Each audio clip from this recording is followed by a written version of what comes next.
Yo, what is good, everyone? Welcome to the Fantasy Football Prodigy channel, and we're back again with another lineup setting video. It's week 3 of the 2022 fantasy football season, and we'll be setting our lineups across my 3 leagues. We got some half PPR, non-PPR, 1 quarterback, 2 quarterback, redraft, dynasty, all sorts of action going on in this video. And we just make these videos each and every week to give you an insight into what's going on in some real life leagues. And to get started, we're going to do our little week 2 recap of our first league, the League of Bros. This is a non-PPR 12-team, 1 quarterback league. And I was able to get the win in week 2.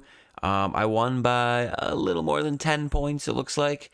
I won't spend too much time on the recap. Tyreek is pretty much all you need to see. Along with Courtland, Sutton. Everyone else was in single digits. Some people, Dalton, Schultz, were even in the negatives, but we survived some bad performances. Tyreek definitely carried. On the bench, we did have Garrett Wilson have a breakout performance, and Miles Sanders had yet another good game for fantasy. So those are 2 guys that'll come into play in week 3 and hopefully for the rest of the season. If we take a look at the transactions that have transpired since then, these are kind of the transactions that have happened across the league in terms of my team. I did add Carson Wentz and dropped Rex Burkhead for 0 out of $200 fab dollars. But then I also added Irv Smith and dropped Rachaad White because with Dalton Schultz being injured in week 2, I needed some more depth at tight end.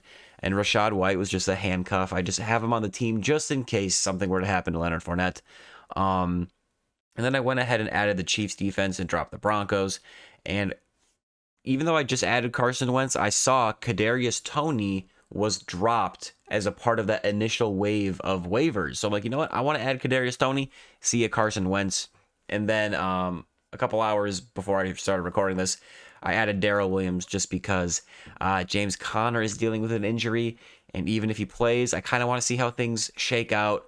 We'll see if the injury kind of snowballs into more missed time if he does play. We'll see. With James Conner, he's missed time with injury in the past. So I think Darrell Williams would have a role for the Cardinals if Conner were to miss time. And now we're going to get into this week's matchup. The Thursday night game already happened. My opponent scored 17.3 points with Nick Chubb in the lineup. So that is unfortunate. Chubb has had a great start to the season, and it just so happened to be against my team in week 3. So we're setting our lineup here. Kirk Cousins against Detroit.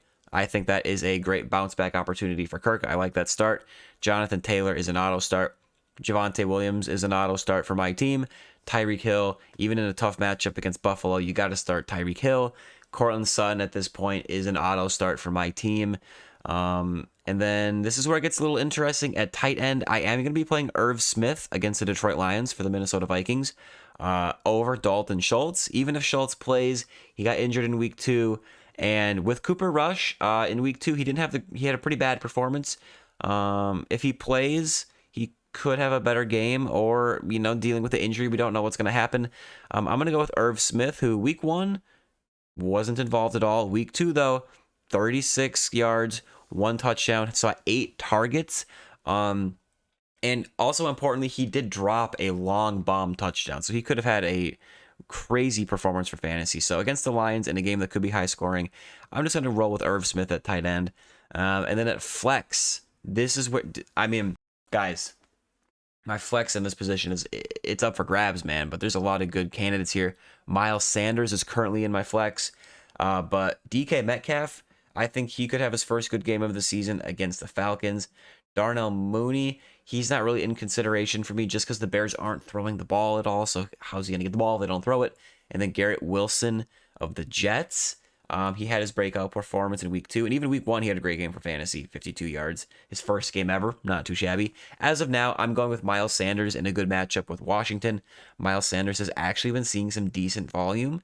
And even though his upside is limited a little bit just because there's other running backs in a sort of committee that might get the end zone work on any given week. And Jalen Hurts is always a threat to run it in once they're in the red zone. I still think Miles Sanders is a very good play this week. So as of now, he's in my flex.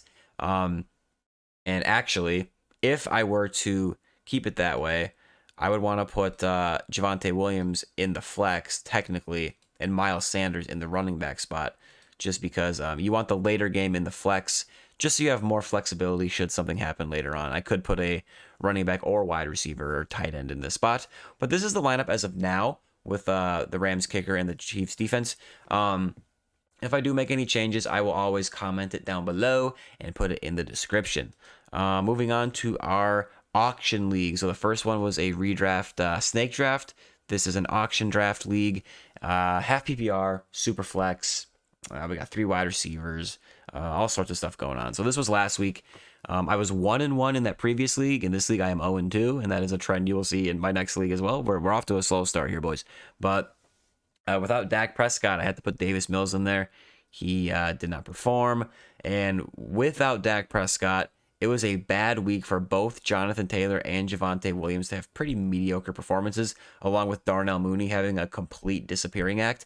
I mean, I had over 30 points from both Jalen Waddle and Aaron Jones, and I have no win to show for it. And then Kirk Cousins comes out on primetime and has 8 points. Like, this game was ours. We had it, and a lot of my players honestly just choked.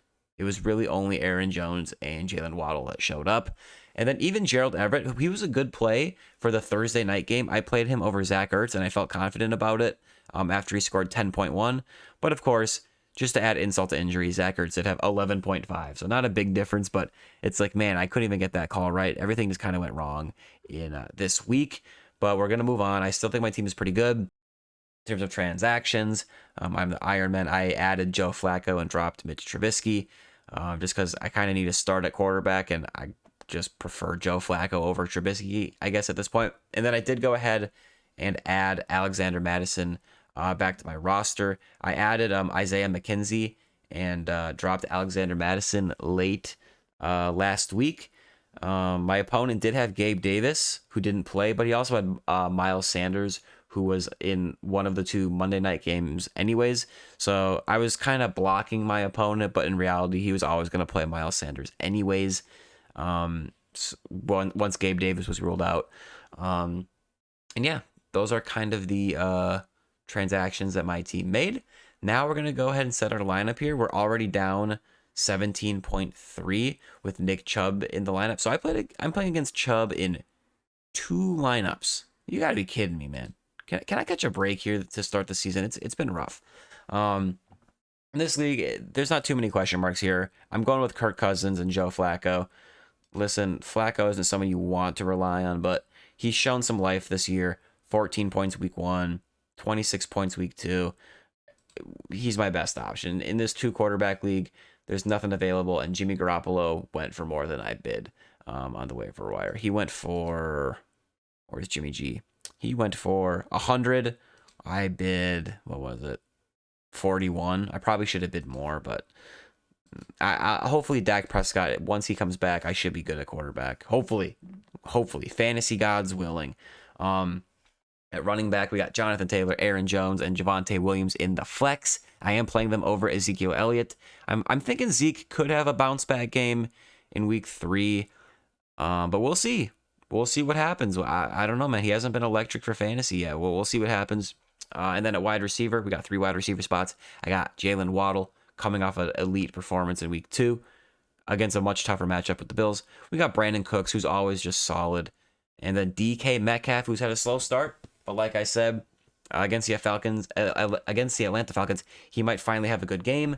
I didn't start him in the other league, but I am starting him in this league. Sometimes I like to get some exposure to a player, but not a bunch, not 100%, especially with the player who's kind of as up and down as DK Metcalf might be this year with the new quarterback and everything.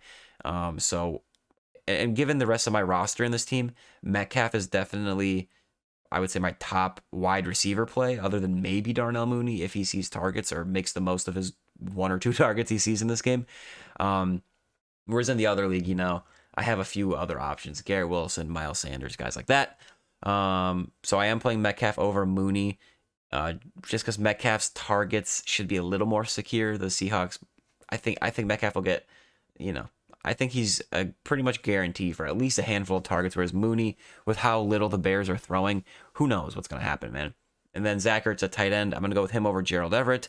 Just because Zach Ertz, he's been good for fantasy to start the season, even though week 1 was a little lucky with the injury on limited snaps. He came back in week 2. I wanted to see how he responded recovering from his injury, and he came out and saw 11 targets, so that's hard to pass up. In the game against the Rams, they're going to need to target him.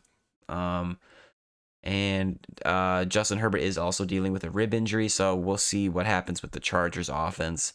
But if he plays and is somewhat healthy, they should be fine. So yeah, this is the roster as of now. I don't foresee me changing anything unless there's some surprise injury or something. But it's really this league in the flex, even though he's technically in the running back right now. That flex spot that I might change, because if I were to put, let's say, DK Metcalf or Garrett Wilson in, I would just move Javonte back to running back and put Miles Sanders in the flex and then replace Sanders with one of those wide receivers. Moving on to our Dynasty League, half PPR, 0-2, one quarterback. I'm still looking for my first championship in this league. I think I've been to 2. This is like the 4th or 5th year. I got 1 in the auction league. I got 3 in this league. This is the 10th year of this league, so it's time to win one in here. And boys, I brutally messed up. I totally messed up. I got absolutely dominated in this game. And it's possible that I could have won. We're going to whip out a calculator here. So I lost 88.9 to 141.86, okay? But, I started Tom Brady foolishly in general. That was a bad matchup. Missing weapons. Mike Evans then gets ejected, and it's against the Saints, who he always struggles against.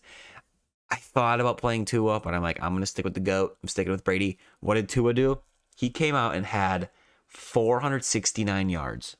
6 passing touchdowns, almost 40 points in fantasy. I couldn't believe what I was watching.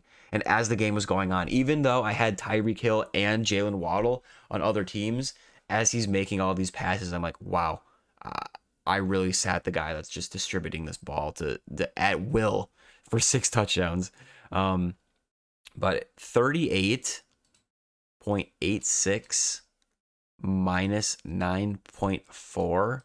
So I missed out on 29.46 points. So if you add that to the score that I had, I'm at 118.36 minus 141.86. So at that point, I would have been down by 23. And as you can see, with some of the guys that I played, man, they really didn't show up. Dallas Goedert had 10.7 with Dalton Schultz in my lineup having 0.8. So that's another 9.9 points right there that I would have had towards my plus 9.9. So I would have been down 13.6. James Robinson had 14.8. If I would have played him in my flex over Jeudy, that would have been another 13.1 plus 13.1. So we would have been down by half a point, and I played the Chargers defense, who had 1 point. And if I played either defense, I would have won. Obviously, I should have played Dortch. That was the secret. That was the key ingredient that I was missing, bro. I should have played Dortch. But we live and we learn. Now, there are actually a lot of transactions to go over this week in terms of like trades. If you want to look at kind of the waiver wire stuff, there's all of that. And we'll go into week 1. It's a Dynasty League, 30-man roster, so there's not much going on. But there were a few trades that went down, 2 including my team. So in this trade, this rebuilding team traded Travis Kelce to Warner 3 for George Pickens and a first. Warner is competing and needed a tight end after he traded me his number 1 overall tight end prospect in all of Dynasty. We'll get to in a sec. But I wanted to talk about this trade too, just show it to you, just because I was also in talks about getting Travis Kelce, but Warner 3 ended up getting Kelce. And I did make a whole video about that as well. It's on my channel. And I made a big trade too. Like I said, I traded George Kittle and a first for Kyle Pitts. And even though I'm 0-2, I still think my team is competitive. Could win a championship. You might wonder, why did you get rid of Kittle if you're trying to win a championship? I think between Dalton Schultz and Dallas Goedert, that's enough value at tight end enough production where I can get by with that this season. And Kyle Pitts, even though he's having a slow start to the season, he could eventually turn into someone that I can reliably start if he's, it's been 2 weeks. It's been 2 weeks. Well, 2 for 19 each of the first 2 weeks. But week 1, he saw 7 targets. We want to see more of that. We want to see those targets go up for Kyle Pitts. And not to mention, Kyle Pitts is the number 1 overall tight end prospect in Dynasty. Obviously, this year, he's not going to finish number 1 overall unless things drastically turn around. It's probably going to be more of a, a Kelsey or an Andrews type of tight end. But just looking at, the age of Kyle Pitts and his production already at such a young age, and what his ceiling is once he progresses as a tight end, he's very valuable in Dynasty. So I had to add that to my squad because tight ends normally don't produce as young players, and the dude had over 1,000 yards as a rookie, so he's got the juice. And then finally, not to mention, just a small throw-in trade here, we added Christian McCaffrey to the squad. Yes, that guy, Christian McCaffrey. We traded away Jerry Jeudy and a 2024 first-round pick. I like Jeudy, I like first-round picks, but I like McCaffrey more, especially when I'm trying to win championships. This is my matchup. He's got a pretty good squad. He hasn't had anyone play yet. Are we both? We're both 0-2, so this is a big game for both of us here. I feel bad that I have to make him 0-3, but we got to do what we got to do. I am starting Tua against Buffalo. Even coming off of a 6-touchdown game, I don't think Tua is necessarily a must-start player. But with my other options, I am going to be playing him, obviously, over Mitch. Tom Brady against Green Bay. Tom Brady is going to be without Mike Evans, who's suspended for his fight. Chris Godwin's already been ruled out. Julio Jones is questionable. Last I heard, Russell Gage was questionable. He's missing a lot of weapons, so I'm just not gonna play Tom Brady over a guy who just threw 6 touchdowns that has Tyreek Hill and Jalen Waddle, even though the Bills have a shutdown defense. And I'm not gonna play Trevor Lawrence over Tua. Even though Trevor Lawrence had a decent game in week 2, he showed some life, so hopefully he can kind of keep that trend going. And then also we got Jonathan Taylor, Joe Mixon, Christian McCaffrey at running back and flex. What are we talking about here? Miles Sanders at running back. He's in the flex spot. And then the 3 wide receiver spots, we got Courtland Sutton, Mike Williams, and DJ Moore. I don't know if I mentioned this is half PPR. And then I am going to be playing Dallas Goedert over Pitts this week as of now. If I change that, I'll comment it down below, like I said. I wouldn't be surprised if Pitts has his first good game of the season, but Goddard has already been good for fantasy this year, and I just don't know what the ceiling is for Pitts. I don't know what the ceiling is for Goddard either, just because a lot of the touchdowns are going to be spread out in this offense, and Hurts, the quarterback himself, is going to run some in, but I'm just going to go with probably a safer bet for production as of now. And then I am playing the Chargers against Jacksonville. This is, since these are such deep rosters, there's no real defenses on the waivers, so I'm playing them over Houston and the Cardinals. The Bears against Houston and the Cardinals against the Rams. Dalton Schultz dealing with the injury. I'm not going to start him. We're going to get Hopkins back eventually, which is nice. Godwin, well, he's dealing with an injury, but hopefully he comes back good to go. And Darrell Williams, if James Conner misses the game or is limited, he's an interesting start, but I probably won't start him. And then James Robinson is probably the other guy that I would really consider starting over a guy like maybe Miles Sanders, but I just like the matchup better for Miles Sanders. They've both been good, but I'm going to go with Miles Sanders as of now. Like I said, if I change anything, I will comment it down below and put it in the description. So this was kind of, I feel like I rambled a lot this video, but we had a lot to talk about. So yeah, that was our lineup setting video for week 3. I hope you guys enjoyed the video. Please make sure to drop a like, subscribe to the channel, and I'll talk to you guys later. Peace out.